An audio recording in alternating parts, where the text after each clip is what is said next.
Cara mengambil contoh tanah. Sampel tanah diambil dengan menggunakan pengorek tanah.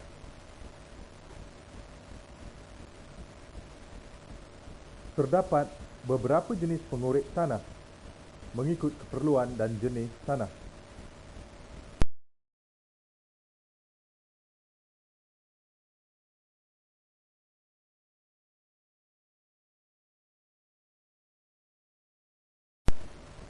Sampel tanah yang diambil dimasukkan ke dalam beg plastik dan dilabelkan dengan data-data yang diperlukan. Jemur tanah kering udara. Sampel tanah yang diambil perlu dikeringkan dalam keadaan kering udara. Kemudian, sampel tanah yang diambil diletakkan di atas hamparan plastik untuk dikering udara.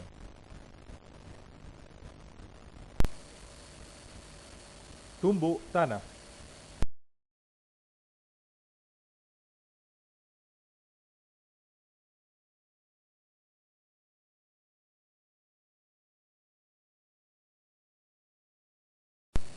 Sampel tanah yang telah kering udara ditumbuk menggunakan penumbuk tanah.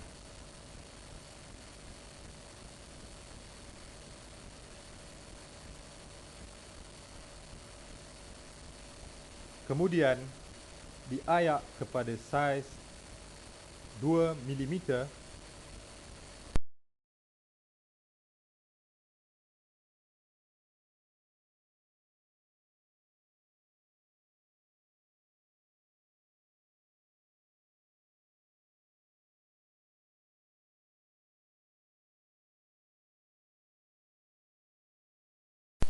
dan dimasukkan dalam botol plastik serta dilabelkan dengan maklumat yang diperlukan.